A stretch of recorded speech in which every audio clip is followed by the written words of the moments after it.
Hello, everybody. This is Pranlier, also known as Lateriser 12, and this is my Gameweek 25 team selection video. Now, first up, if this is the first video you're watching on our channel this week, I highly recommend you check out the Gameweek 25 pod, where Pras, Zoff, and I give a pretty thorough breakdown in terms of what to expect in the blanks and doubles so far this season and where you're going to need the chips.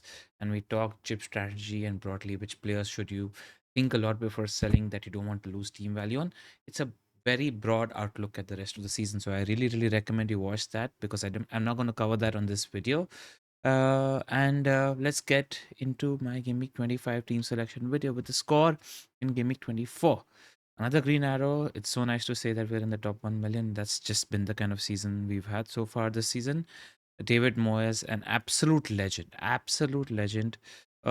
Deserved, draws a fair result and he could have easily had a victory as well. So very happy with that call, and the pressure is off the attacking assistant manager chip so far because 22 points from Moyes. Now, what happens. I'm satisfied with the 22 points. I took a hit to bring in Pickford and Mikalenko. That's paid for itself. And now both of them are going to be playing in blank gaming 29 as well, saving me a potential free hit chip there. Trent with a 7-pointer, Salah with 58 points. My God, the triple captainers have eaten, and how Salah did incredibly well. Man's just on a different level right now. Everything that he does, he doesn't overcomplicate stuff. It's just on the money with simple stuff that's just accurate as hell every single time. Palmer with 6 points, Clivert and Boomo and Vissa blanked, which was quite frustrating because a lot of people had the likes of Mateta and Wood, and that's where I lost ground. I mean, Moyes came through, but the green arrow, this is basically a grey arrow because I moved from 917k to 900k. It would have been a green arrow if one or two returns from Clivert, Boomo, and Vissa came in. And I think between the three of them, they had three XGI, if I'm not mistaken. So that's something that didn't come through, but it is what it is. Benched Munoz. Wish I played him instead of Gabriel, but that was a 50-50 call, which went Munoz's way. And man is on goal scoring form at the moment. So we're going to think very hard before benching him. That's my Game Week 24. I have one free transfer. And let's talk about what we have planned further. Now, given that I have 1, 2, 3, 4, 5, 6, 7, 8, 9 players already in place for Game Week 29 because last 2 weeks I've spent 7 transfers. The transfers I've spent on have been on Pickford, Mikalenko, Clivert, Boomo, Vissa, Gakpo, and Trent. I've spent 7 transfers in the last 2 weeks, so set up my team in a way, in fact, to think that I'm not going to use the free hit chip in Game Week 29. And having 9 players already in place, a lot of people are buying Bournemouth midfielders or Boomo or Vissa at the moment because they've got good runs at the moment. I don't need to spend transfers there. And I've got 3 Liverpool in place. So I think my team is in a comfortable place. I've got 9 players in place for Game Week 29. And they might not be the best players and I can switch them around. But I've got 9 players at least. I need to spend 2 more transfers to have a complete quota of 11 in Game Week 29. This pretty much means that I'm not going to free hit in Game. I'm going to save the chip. We discussed again on the video that we did, which is the Game Week 25 pod, where you're going to need the free hit chip. Probably going to be in blank Game Week 34 or one of the doubles, depending on how the fixtures fall in double Game Week 33, 36, as well as blank Game Week 34. I have 5 transfers to Game Week 29, out of which 2 transfers, one this week and one next week, will be used for the assistant manager chip. Or unless I decide to stick with Emery for Game Week 26 as well. So I have 3 transfers to fill in 2 slots for Game Week 29, and I'll need transfers henceforth, and it's nice to accumulate transfers. So that's where we are. We're in a fairly comfortable position, injuries aside. That's what I wanted to talk about. Now, where are the positions where I probably am going to need people? I have 3 playing defenders, but one of them is O'Shea, who plays Southampton in Game Week 29, if I'm not mistaken. So maybe I could use a transfer on a defender at some point. I've got 4 midfielders in place who I probably don't want to sell. And I've got Salah, who I have tremendous team value attached with, and he's got good fixtures after 29 as well, who I probably don't want to sell. Maybe I need to think of selling him. And I've got Vissa, but I could sell Gakpo, I could sell Isak in the near future. So midfield is where I'm probably covered. I am looking in the market in the future for defenders and forwards as things stand. Now, what are the teams that I am going to target in the future? Or what teams you should target right now Bournemouth, great entry point. Southampton away right now, Wolves at home. They've got Brighton, Spurs, Brentford, Ipswich, West Ham, Fulham. Great run until the time you're probably going to wildcard. Until the time I'm probably going to wildcard too, because I'm probably going to wildcard around game week 31 or 32. So even if you're looking at 29, you're not going to dead end in 29. You're probably going to dead end in 30 or 31 based on when we get the full information about double 33, blank 34, and double 36. Another team, but the thing is, I can probably buy Kirkes from defense, but there's no forwards up for grabs. It's midfield, and I've got a crowded midfield anyway at the moment. If I could, I'd love to buy another Bournemouth midfielder, probably instead of Ahmad, but maybe I do that a little later in the future. Not right now for sure. Then Liverpool's an interesting thing because they've got Wolves and Aston Villa. Then they've got City, Newcastle. I'm eyeing this game up if there is a bonus game potential for Pep there. It's an interesting game because it's at City's home.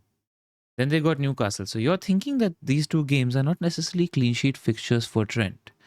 So do we sell Trent? But then after that, he's got Southampton at home, Blank and Everton at home, Fulham away, West Ham at home. The fixtures around Blank game week 29 for Liverpool are really, really good. But you're going to need money. Why are you going to need money? Because the team that we're going to look at around that time is probably going to be Man City, and all their assets are expensive except for Mamouche. You have Spurs in 27 away, great entry point. Then a tough fixture in 28, Forest away. Then you have a good entry point in 29 where you've got Brighton at home and Leicester at home in game week 29 and 30. Now, how tasty would it be to have Haaland in place for 29 and 30? Now, if you're going to have Haaland in place for 29 and 30, because he's probably going to have a double in 33, you will need to compromise. So where are the money positions? Money is tied up in Trent, money is tied up in Salah, money is tied up in Palmer, Gakpo, Isak. This is where the money is tied up. Now, yeah, you could consider selling Trent around this time, maybe after Southampton at home. See, I think you either sell Trent in 27 to give Haaland Spurs away, or you sell him after the prime Southampton at home fixture and then get Haaland in 29 once you make the compromises of Trent and one of Salah or Isak. Now, Isak's interesting because they've got a tough fixture 27, West Ham away in 28, then a blank, and they've got two good attacking fixtures, Brentford and Leicester. And Isak's probably going to have a double-double, so he's going to be very important in wildcard teams. So you probably might have to lose value on one of Isak or Salah if you want to get Haaland in place.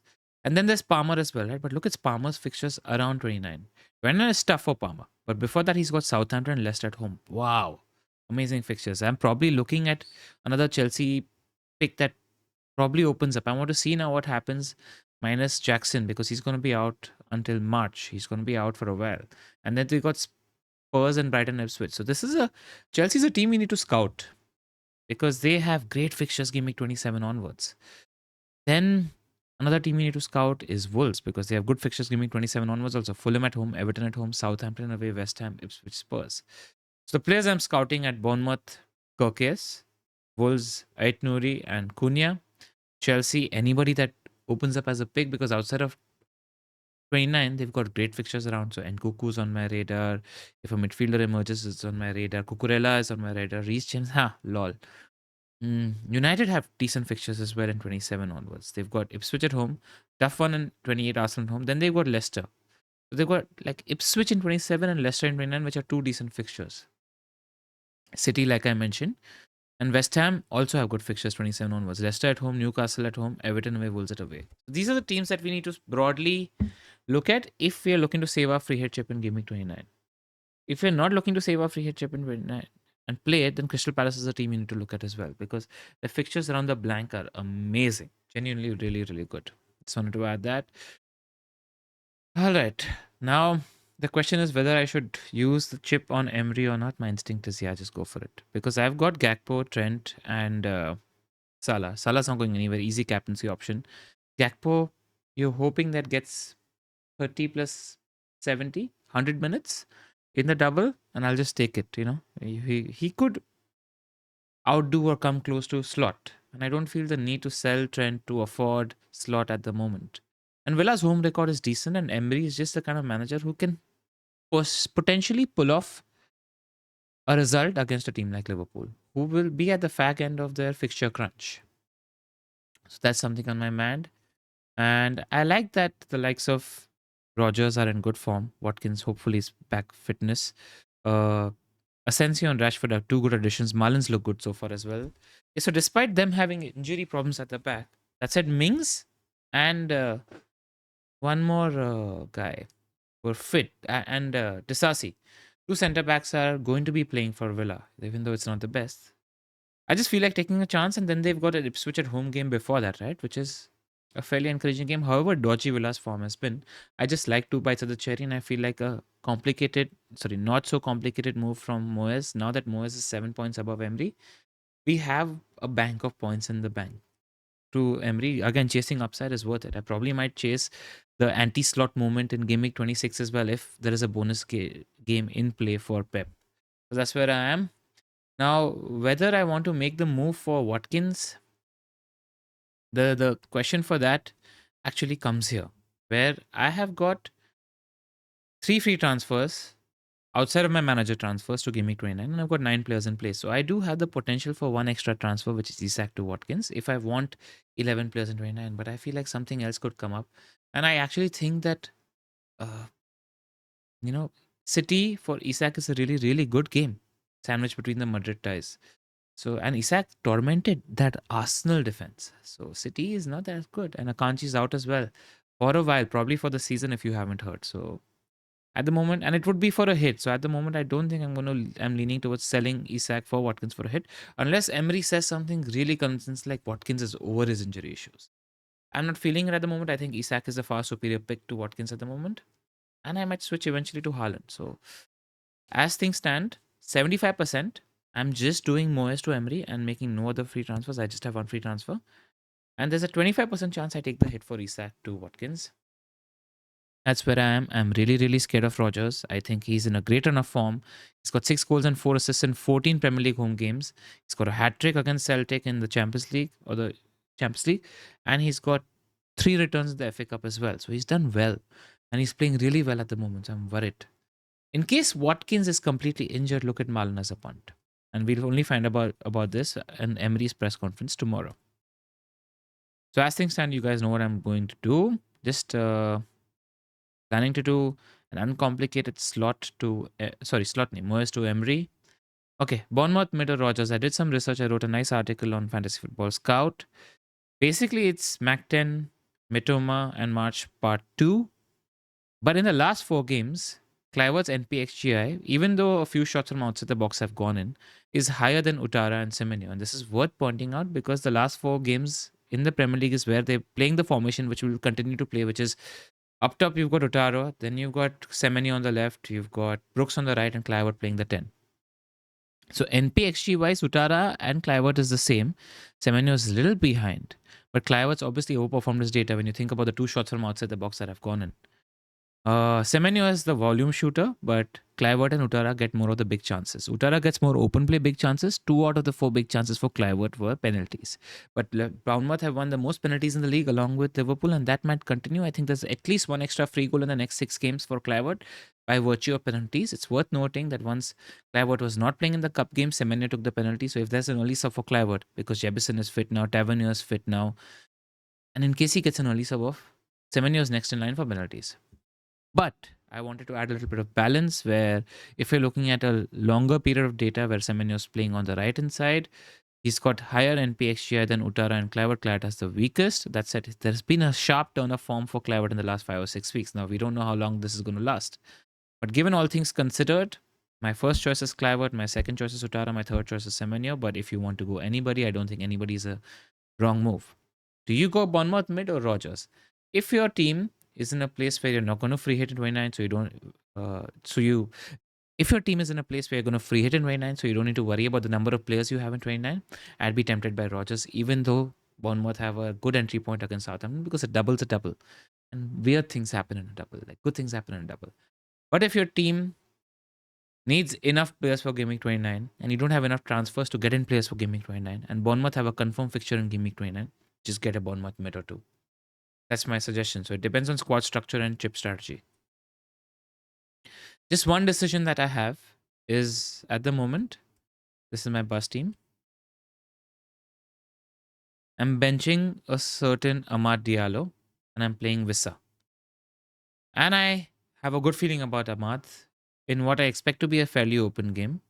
And the last 6 NPXGI data for Vissa is 4.5. Ahmad is 3.5. It's very healthy for both. Vissa gets a lot of big chances. West Ham have improved under Potter. It's an away tie. And I can't bench Salah, Palmer, Clivert, Boomer, Gakpo, Isaka. They're just much more superior picks. So it has to be one of Vissa, Ahmad. At the moment, I'm benching Ahmad, but I think eventually I'll end up playing Ahmad and benching Vissa because I've got 2 Brentford attackers. And they've got 1.55 expected goals, whereas United have 1.7 expected goals. So that's where I'm in terms of my benching dilemma. Captaincy is a non-option. Obviously, Captain Mo Salah. If you have the triple captaincy chip, consider playing it on Mo Salah. We saw how much damage he can do over 2 games. So that's where I am. Shout out to Fantasy Football Scout. All the data that you see on our podcast is from the Fantasy Football Scout members area. Shout out to Sleeper. If you're not playing, one thing about Sleeper is we're doing exclusive content on their app. So scan this QR code that you see here and check out the content that Pras Zoff and I have been doing on the Sleeper app. It's different from anything that we're doing on YouTube or Twitter. So check it out. And that's that. I hope you enjoyed the video. Please hit like and subscribe. Pras is going to be doing his team selection video later tonight where he's got a spicy -8 lined up. So I look forward to that, and I hope this video helped you out. Until next time, good luck and take care.